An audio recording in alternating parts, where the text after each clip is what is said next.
This is the plaintiff, Glenda Harrison. She says the defendant's her nephew, and she stored a large metal container on her dad's property, and the defendant lit it on fire. She stores her concession stand business supplies in that container. The defendant damaged it, now won't let her come pick it up. She's suing for $5,000, the amount she's most certainly owed.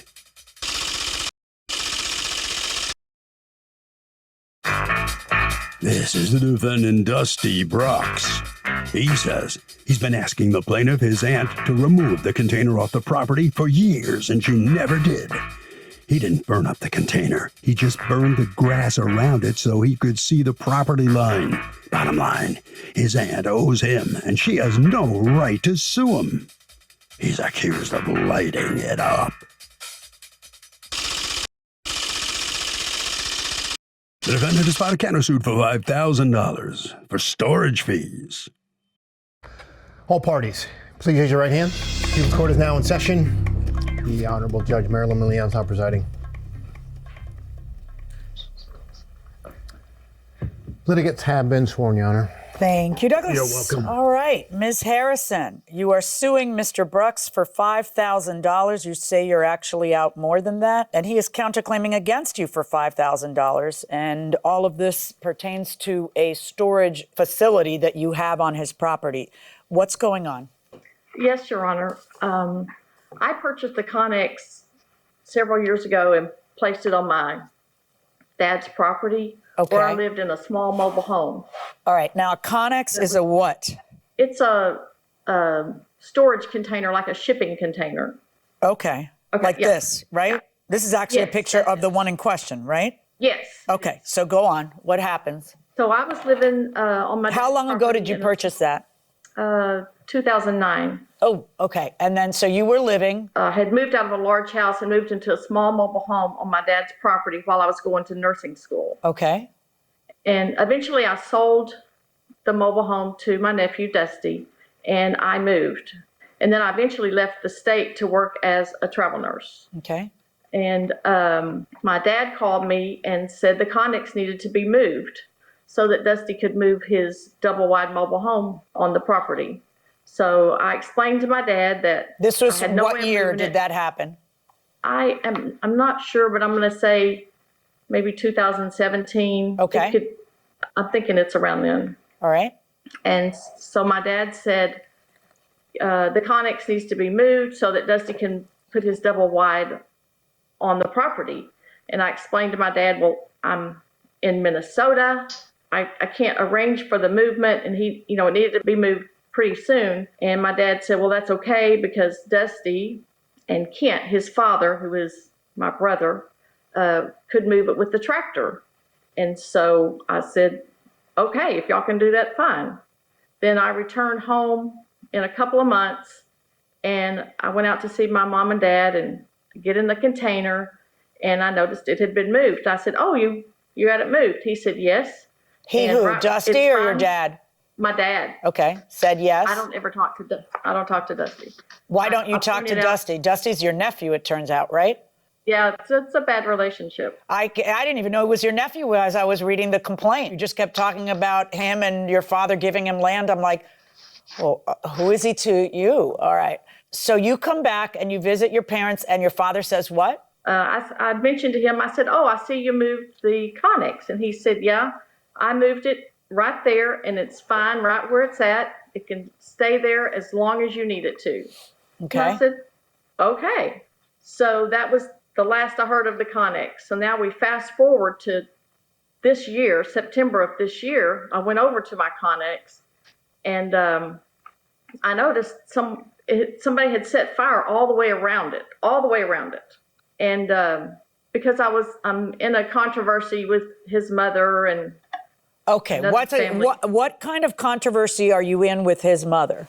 It's a family matter regarding not anymore. It's a people's court matter, because I have to decide the veracity of each side and who's telling me the truth and what grudge they may have to bear, and so this stuff becomes important. So give me the gist of the family matter that you have with your sister-in-law, I guess.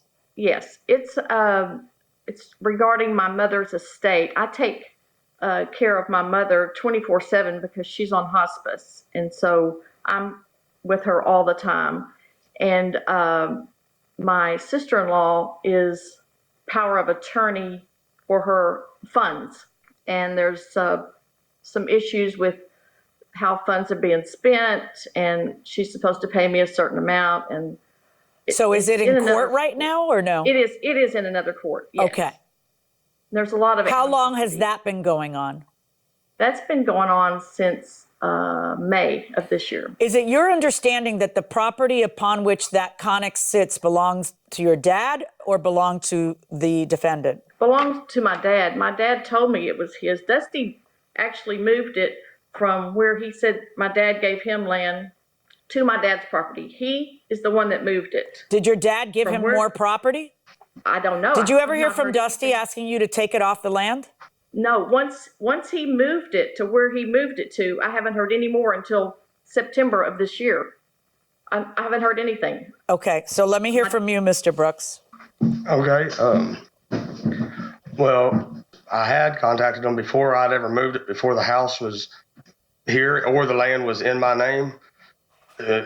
Remind you that I had to get a land deed to get the mobile home even on its way. So that was mid of 2017. I didn't have the right to really ask her to move it off the property because it wasn't officially mine yet. Once it became my property, I did ask her, and I got no reply after, because my grandfather, he told me that he wasn't going to make her any matter on moving the container. Well, the house movers were here trying to deliver the house, and they had to have it moved 20 feet. So we hooked onto the tractor the day of the house movers being here, pulled it 20 feet from where it originally sat, and it wasn't my grandfather that said it's all right where it was at. It was the house movers. They gave us a thumbs up. That was far enough that they needed to be able to pull in. So we right, but my question's a little different. What I'm wondering is, so where it sits now, is that your property or the property of grandma? Ever since I got the deed, it's been the same amount of property, acre wide, 3.5 Okay, feet. so the people who made the decision of how far to move it, why wasn't it just moved to grandpa's property at that point? That would have been a good idea. This is a 40-foot steel container. We had to drag it with a John Deere tractor just to get it where we're just trying to get them enough. But clearly we all understand that grandpa is most definitely not getting his daughter madder about the container. Like, he's not saying get this off the property. Grandpa wasn't saying that, right? No. Right. No. Now, did you, after 2017, when it's moved in order to make room for your new double wide, did you ever say to her, you need to take this off my property? Yes. As a matter of fact, I wasn't sure if it was hers or her daughter's. I think it was the both of theirs. And I'd messaged Courtney, which is her daughter, my cousin, multiple times. I even offered to buy it. My company was wanting to buy it and use it as a job container. And that was the only time I ever got a response back was from Courtney. And it was just, let me talk to my mother. Never heard nothing else. Did you ever tell her directly to move it? Yes. Okay. Yes. How did you tell her? Because you two don't speak to each other. So I presume you told her by email or text, right? Well, at this time, we did. And I'd actually left a note down at my grandparents'. We had a joint mailbox. Everybody got mail, would come there and get each other's stuff. Well, there's a note left there for her, asking her to move it, or I would be trying to get it out of there within 30 days. Did you get that note? That seems a little hostile. Did you get that note, Ms. Harrison? No, ma'am. All right, go on, Mr. Brooks. There is text messages, which I'd have to get with AT&T and go back that far. But well, that's how. But I mean, the trial's now. I really need them now because I'm going to make a decision now. But so, do you have any text messages with her? Not with my aunt. I do with her daughter, Courtney, and she is actually on the police report. She sent the text message to the police, so I know. Let's talk about that. There was some police action, so we know that much happened. When was the police action? It was September 24th was when she had a officer come out to my property to show him the note and the supposed burn damage. Okay, give me a moment, and then I'm dying to know how one burns land in order to find a prop. What was that about? You burned the land in order to find your property line? Before the pictures were taken, there was stuff growing all the way around the container. Right. Growing all the way around it. Well, the container was sitting right on the edge of the property. right? I had to shoot. I just had a rangefinder before the surveyors come out to sell the estate property. I didn't know the exact spot, so I did it my own way, and I pulled strings and I shot it with a rangefinder to be able to see where that line lays. And sure enough, it laid right there. I'm not understanding a word you're saying. Why did you burn Why did you burn anything? To burn it off, to clear so I can see. It was head high grass. So I'm a city girl. Explain to me how, because to me that sounds so dangerous that you set something on fire. What if it comes out of control? So what is it that you do in Arkansas that you set the fire to? Like, I mow a lawn is what I do. So explain to me how one sets something on fire in order to draw a line. I guess that's what you're saying. Is that what you're saying? So that you could see where the property line was?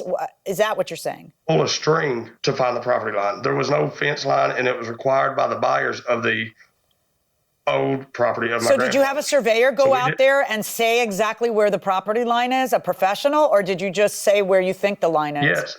No. So do you have a survey? The professionals were coming to do that. Okay, so do you have a survey that shows where the property Yes. line is? May I have it, please?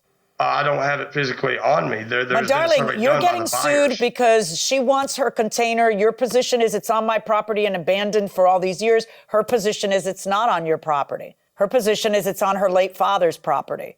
So how am I going to figure this out if you don't show me the? Well, I sent a video that showed where the property line lays. Where you say the property line lays. No, we had to have a surveyor come out. So does the video contain the surveyor talking? I'm sorry? Who's in the video? The surveyor or you? It's me, but it's where they had their. Yeah, I know. That's what we call hearsay. So unless the surveyor's doing the video, how do I know that's where the line is? That's just a video of you saying where the line is, right? It's their pins. It's their pins. Okay.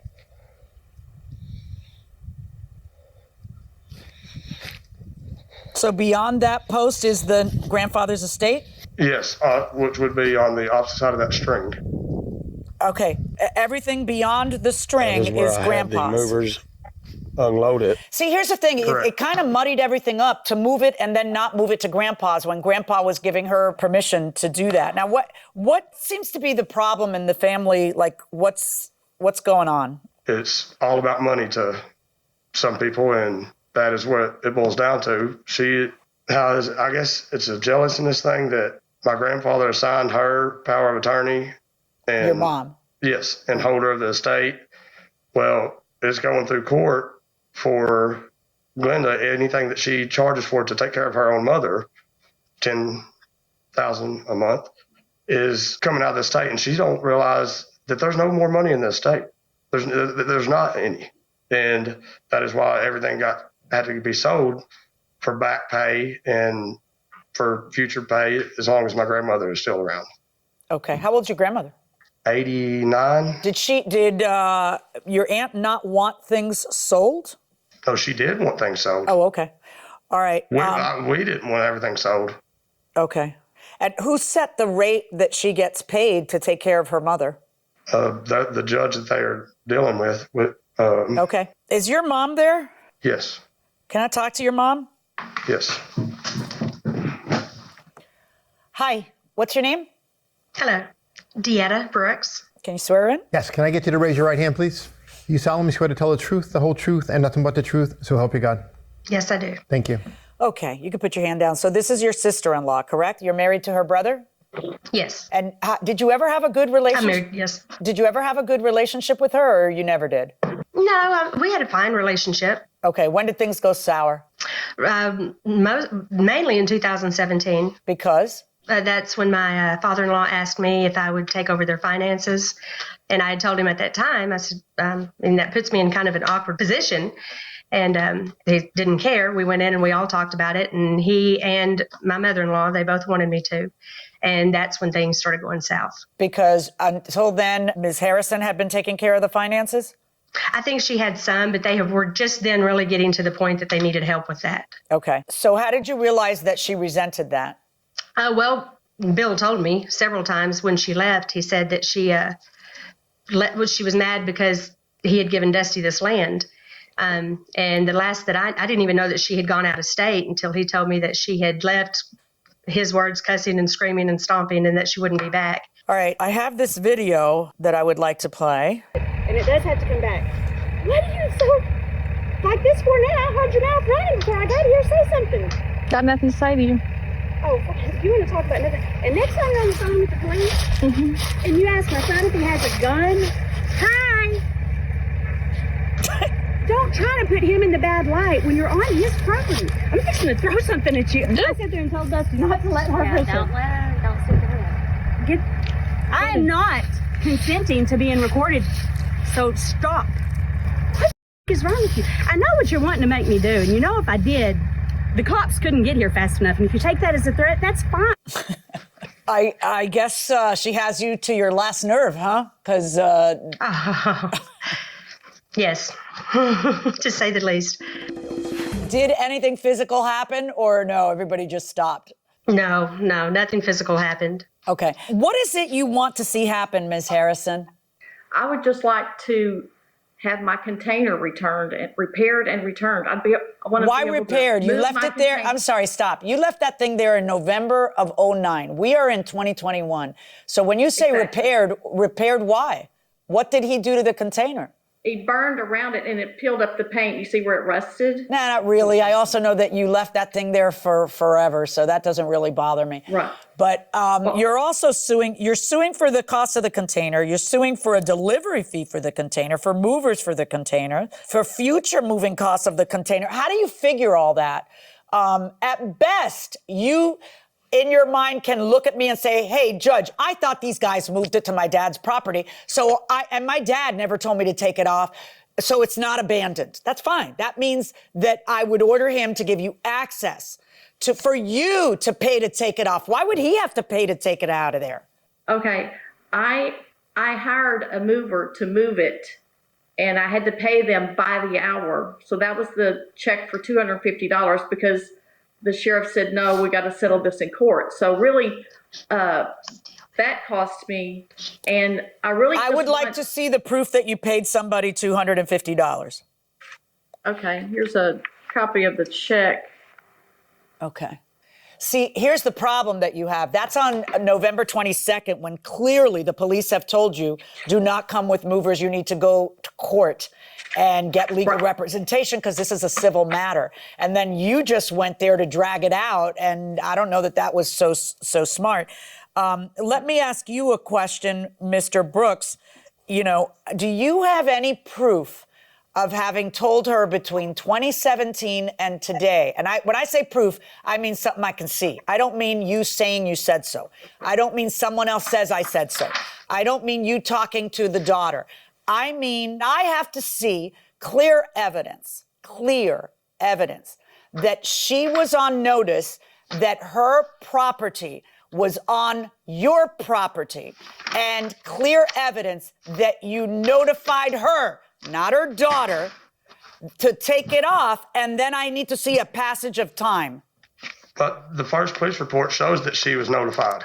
It shows that she was told, that you say, stop. The first police report does not stop.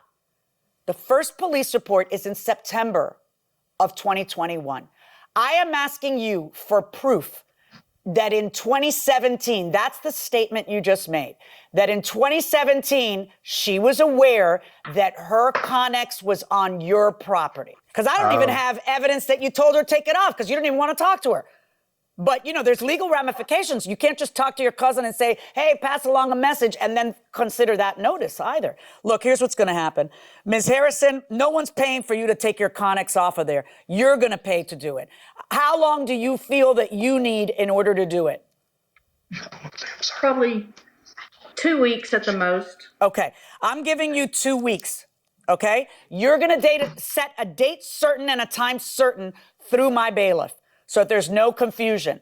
If you folks think that problems are going to happen, you can call the sheriff to come out and be there while she pulls it out. Okay, either side can do that. If you do not pull it out 14 days from today, I will be considering it abandoned. So you better hustle. Okay, that's my verdict. Good luck, folks. On your counterclaim against her for storage, no, for the same reasons as my ruling. Good luck.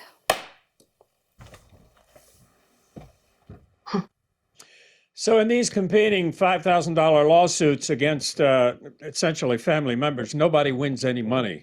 So let's talk to Ms. Harrison first off and see how she feels about this. Ms. Harrison, you didn't get any money from the judge. What are you thinking, right? You said it would take you within 2 weeks, you could move it. Can you do that? Yeah, I can. Weather permitting, I can move it in 2 weeks. I was out $250 already for the towing, and that I didn't get to tow it, but that's fine. I just need my container back and all my belongings, and I'm happy with that. Okay. So you're going to have it moved, and that'll take care of that. Mr. Brooks, let me ask you, you're the defendant in here. You okay with that? If she moves it within 2 weeks, that'll settle the issue? Yeah, I'm okay with that. It's a win-win for me. It's kind of a deal that done out of spite to begin with, so win-win. Well, I'm sorry there's still all these issues between family members. Hate to see that, but listen, it seems like it's going to work out okay. You're satisfied, and the plaintiff will take care of it and move it, and that'll end the issue. And that'll wrap it up for this case. It's kind of an interesting one, Harvey. What do you think? Well, Doug, this is a really good example of the laws of abandonment. You can't just say, oh, well, the property's been here for too long, so I'm treating it as abandoned. Most states say you have to tell the person, pick up your property, and you have to give them a certain amount of time. Usually it's around 30 days, and then you can declare it abandoned, but that wasn't done here. Now, that said, the plaintiff has picked up the property after this lawsuit. The plaintiff picked up the container. Marilyn, can you give us a little insight into your relationship with your bailiff, Douglas? Yes. All right. That's my man. You guys have been together a few 20 years. Right. 20 years. The only relationship I've had that's longer is the one with you. I think you call him your New York husband a lot.